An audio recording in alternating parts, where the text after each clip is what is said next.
আসসালামু আলাইকুম রহমতুল্লাহি ওবরকাত। ইন্নাল হামদুলিল্লাহ নাহমাদুহু ওয়া নুসাল্লি আলা রাসূলিল কারীম, আম্মা বাদ। দূরের এবং কাছের যে যেখান থেকে যে অবস্থায় আমার এই আমলের ভিডিওটি দেখছেন, সকলকে জানাই এলএস ইসলামিক টিভির পক্ষ থেকে আন্তরিক অভিনন্দন এবং মোবারকবাদ। আশা করি সকলে ভালো আছেন, সুস্থ আছেন। তো প্রিয় বন্ধুরা, আমি আল্লাহ তাআলার শেষ কৃপায় আপনাদের দোয়ায় ভালো আছি, সুস্থ আছি। তো বরাবর মতো আজ একটি গুরুত্বপূর্ণ আমল নিয়ে উপস্থিত হয়েছি। তো আজকের আমলটি হচ্ছে একদিনে জিন বশ করার খুবই পরীক্ষিত একটি কার্যকরী আমল, যে আজকের আমলটির মাধ্যমে আপনি একদিনে কামিল দরবেশ, বুজুর্গ, শক্তিশালী, ক্ষুধা ভীরু একজন জিনকে বশ করতে পারবেন, তার সাথে বন্ধুত্ব করতে পারবেন এবং তাকে দিয়ে বিভিন্ন কাজ আপনি করাতে পারবেন ইনশাআল্লাহ। যদি সঠিক নিয়মে আমলটি করতে পারেন ইনশাআল্লাহ 100% রেজাল্ট পাবেন, এর মধ্যে কোনো সন্দেহ নেই। জিন আপনার সামনে আসবে, আপনার কথা শুনবে এবং আপনার সাথে বন্ধুত্ব করবে এবং বন্ধুত্ব কবুল করলে আপনার বিভিন্ন কাজে সে হেল্প করবে, বিভিন্ন কাজ করে দেবে, অসাধ্য কাজগুলো সে সমাধান করে দেবে ইনশাআল্লাহ। তবে এক্ষেত্রে আপনাকে যে নিয়মে আমলটা করতে হবে এবং যেদিন করতে হবে তার পুরোপুরি এই ভিডিওর মধ্যে বলছি। সকলে ধৈর্য সহকারে ভিডিওটি না টেনে পুরোপুরি দেখুন। তো এক্ষেত্রে আপনাকে যেটা করতে হবে সেটা হচ্ছে, আমলটি করতে হবে বৃহস্পতিবার জোহরের নামাজের পর থেকে শুরু করতে হবে।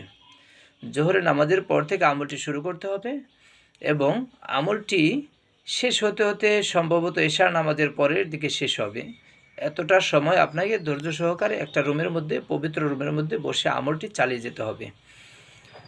আর এর জন্য আপনাকে শুরুতে যেটা করতে হবে সেটা একটা রুম বেছে নিতে হবে এবং সেই রুমটা আপনার পুত পবিত্র হতে হবে। কোনো দুর্গন্ধযুক্ত কোনো জিনিস সেই রুমে থাকা যাবে না। জি, সেই রুমটা সুগন্ধময় করে নিতে হবে। রুমের মধ্যে কোনো প্রাণীর ছবি রাখা যাবে না, কোনো নাপাক জিনিস রাখা যাবে না। পবিত্র রুমে পবিত্র হয়ে জোহর নামাজের পর খানা খেয়ে আপনি বসবেন। মুখে যেন কোনো দুর্গন্ধ না থাকে। একটা জায়নামাজ বিছিয়ে সুগন্ধি করে পবিত্র জামা কাপড় পরে সেগুলোতে আতর মেখে আপনি বসে পড়বেন এবং শুরুতেই সামনে আপনাকে একটি পাত্রের মধ্যে তিনটি বা পাঁচটি ভালো মানের বড় বড় সুস্বাদু মিষ্টি, টাটকা মিষ্টি রাখতে হবে। জি, এবং একটা গ্লাসে পবিত্র পরিষ্কার পরিচ্ছন্ন পানি রাখতে হবে এবং এগুলো ঢেকে রাখতে হবে। জানাবের সামনে এটা রাখবেন। এরপরে রেহেলের মধ্যে একটি কোরআন নেবেন। কোরআন নেবেন এই জন্য কারণ আজকের আমলটি হচ্ছে পরিপূর্ণ কোরআনই আমল। একটি সূরার মাধ্যমে আপনি জিন বশ করতে যাচ্ছেন। জি, নেওয়ার পরে আপনি 2 রাকাত সালাতুল হাজত পড়বেন। 2 রাকাত সালাতুল হাজত পড়ে আল্লাহ তাআলার কাছে কায় মনোবাক্যে দোয়া করবেন, হে আল্লাহ, আমার আমলে সফলতা দিন, আমি যেন মানুষের কল্যাণ করতে পারি, আখেরাতের পাথেও সঞ্চয় করতে পারি, মানুষদেরকে কুফর শিরক থেকে ফিরিয়ে রাখতে পারি। এরকম নিয়ত করে আপনি আমলটি শুরু করবেন। আউযুবিল্লাহ বিসমিল্লাহ পড়ে 3 বার দরুদ ইব্রাহিম পড়বেন। 3 বার দরুদ ইব্রাহিম পড়বেন। এরপরে শুরু করবেন সূরাতুল জিন পড়তে থাকবেন আসরের নামাজ পর্যন্ত। আসরের আজান দিলে আসরের নামাজটা পড়ে নেবেন। এরপরে আবার শুরু করবেন মাগরিব পর্যন্ত। মাগরিবের আজান দিলে মাগরিবের নামাজটা পড়ে নেবেন। তবে এর মাঝে কারোর সাথে কথা বলবেন না। যদি নামাজটি জামাতে পড়েন তাও ভালো, সেক্ষেত্রে কারোর সাথে কথা বলা যাবে না এবং রুমের মধ্যে অন্য কাউকে ঢোকানো যাবে না। মাগরিবের নামাজ শেষ করে আবার বসে পড়বেন। এশা পর্যন্ত চালিয়ে যাবেন, যে পর্যন্ত আপনার 500বার সূরাতুল জিন পড়া না হবে সে পর্যন্ত আমলটি চালিয়ে যেতে হবে।